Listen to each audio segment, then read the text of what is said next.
À ce moment-là, des détections de seuil vont faire l'affaire. Est-ce que j'ai besoin d'être plus précis? Donc de savoir exactement dans mon entrepôt où sont les objets? Ou est-ce que j'ai besoin finalement sur une surface de pouvoir localiser à peu près à 1 ou 2 mètres près où sont mes biens? Et donc en fonction de ça, on va être capable de déployer l'une ou l'autre technologie. Donc si on veut, on va dire une grande précision, on va déployer l'ultra wideband. N'hésitez pas si vous venez en discuter chez nous ou alors visiter notre bâtiment. On a une ligne en fait de démonstration où on met en place ces capteurs. Si on veut faire du beaconing, on va mettre en place du Bluetooth Low Energy, du Zigbee ou d'autres technos. Et puis on peut descendre à de la RFID. Donc là, on a un démonstrateur avec de la RFID et de la détection de sens de passage directement sur le stand derrière.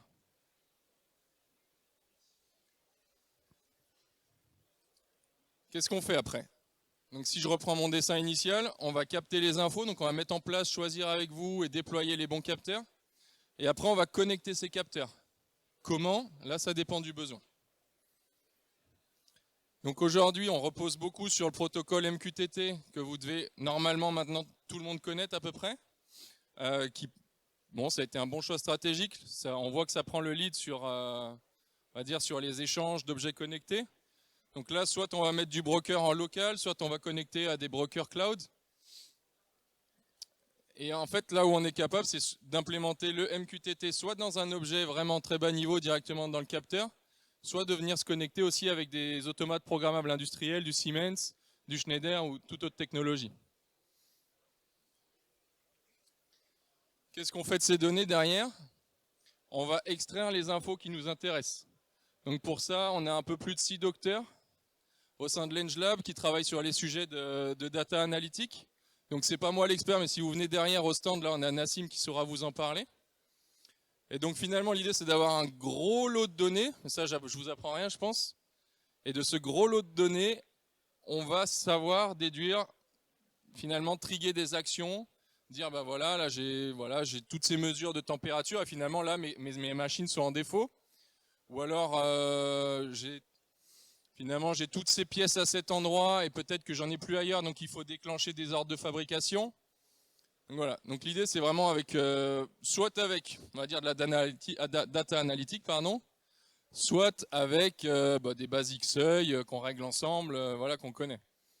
Peut-être aussi, on va appliquer une méthode où on va d'abord mettre en place juste de l'enregistrement de données, de la collecte de données, de la mise en place de seuils manuels, et derrière, on s'en servira pour faire de l'apprentissage ou alors de l'optimisation. Et alors, ça c'est bien beau, on a détecté qu'il fallait déclencher un OF. Qu'est-ce que je fais? Après, il faut transmettre cet OF soit à votre ERP, donc ça va être du SAP, ou ça va être n'importe quel autre WMS pour de la gestion de stock. Donc là, derrière, on a tout ce qu'il faut en interne pour, on va dire, mettre en place ces passerelles, développer éventuellement les bouts de code qu'il faut pour s'interfacer, ou alors juste des connexions, ça peut être avec du cloud, Microsoft, je ne les ai pas mis là, Azure, Amazon, ou local même avec IBM pour avoir du cloud sur site dans les usines. On préfère parfois d'un point de vue sécurité, donc là on travaille avec, on peut travailler avec IBM ou d'autres solutions. Et derrière, on va aussi mettre en place de l'affichage, donc c'est ce que je parlais tout à l'heure. Donc soit on va mettre en place avec vous des dashboards sur les outils que vous avez, ça peut être sur des machines LabVIEW qui servent à la production, ça peut être sur des automates Siemens, là tel que le démonstrateur qu'on a derrière, ou n'importe quel autre automate. Et là, en fait, ce qu'on va chercher sur l'automate, c'est à avoir les passerelles IoT ou les nouveaux moyens de communication, les nouvelles briques de connexion qui sont disponibles et qui sont souvent encore peu exploitées.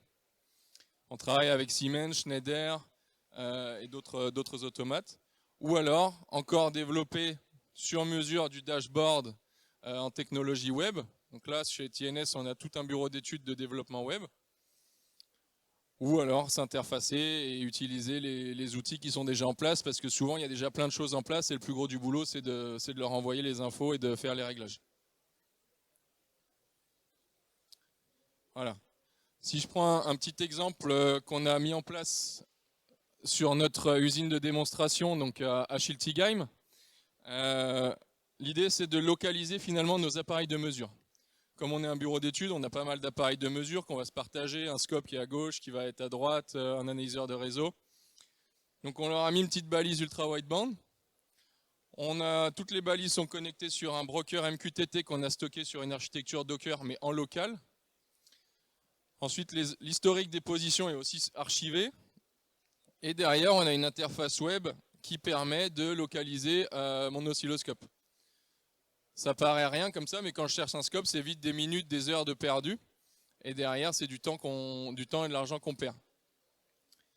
Et derrière, ça nous permet aussi de mettre en place des KPI, des indicateurs d'utilisation sur ces équipements, qui permettent derrière de déclencher, de justifier, on va dire, un investissement supplémentaire sur du matériel. Là, c'est un exemple, mais après, on peut le projeter dans plein d'autres situations.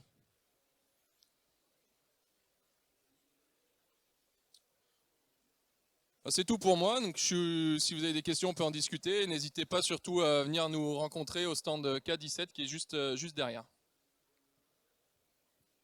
Merci.